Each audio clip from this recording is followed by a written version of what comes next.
Я первый раз пью такой кофе. Очень благородный вкус и очень интересно, стоит всем попробовать. Оформление потрясающее. Здесь кофе и хаймак. Я думаю, что любому крымскому татарину это будет по душе. Каве ажайып. Aslında bilesizmi, kahve sevgi gibi tatlı, zehir gibi keskin, gece gibi kara olmak gerek deyler. Cival'in kahvesi aynı böyle. Hem keskin, hem tatlı, hem de böyle güzel dostlar arasında içilgen kahve daha da tatlı olur. Кофе имеет очень тонкий аромат, нет вот этой кислинки, которая присуща очень многим сортам, причем хорошим сортам кофе. Я думаю, что весь секрет в обжаривании. Кофе потрясающий, очень приятное послевкусие, такой своеобразный букет, восточный букет.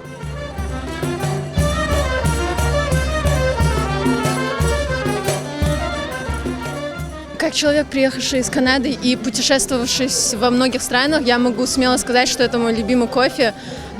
И также, когда его готовишь, нету такого, как будто его производили там на каких-то заводах или там еще что-то. Такое ощущение, как будто вот традиционно взяли и вот прадеды, прабабушки как готовили, вот такое ощущение, как будто так и приготовили и поставили прямо вот свежий кофе перед тобой.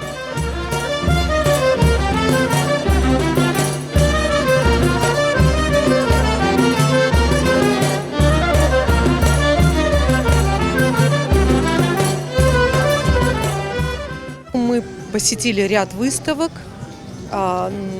нашли производителей кофе различных, там существует два вида кофе, арабика и робуста, и начали обжарку кофе. Собрали свой купаж, он называется кофе Дживаль, и надеемся, что крымские татары, мы так очень бы хотели, чтобы получили свой кофе, свой купаж, свою обжарку, которая очень традиционная и известна издавна. У нас единственный в Крыму аппарат для обжарки кофе.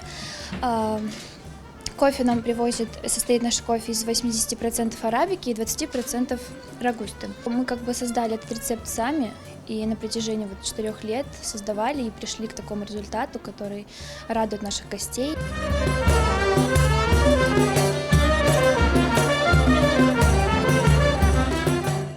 Мы изначально делали усилия на то, чтобы сладости подавались именно натуральные. В принципе, сейчас во многих кафешках этим похвалиться не могут. К сожалению, сейчас используют много химии, порошка. От этого и дети болеют, и люди сейчас от неправильного питания болеют часто. Мы используем натуральные, вот именно как наши предки делали, со сливочного масла, не используя разные спреды, с настоящей муки, с настоящего желтка яиц и все остальное.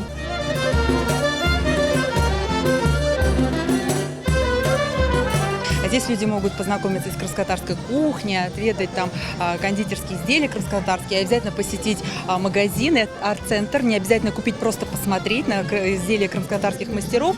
И вот сегодня мы уже можем говорить о том, что когда вот мы находимся в центре, здесь играет крымско-татарская музыка, крымские татары вместе собираются, то есть это вот такая кофе, это всегда может быть какое-то дополнительное, я не знаю, как бы может быть не маленькая причинка для того, чтобы еще собраться и всем вместе согреться.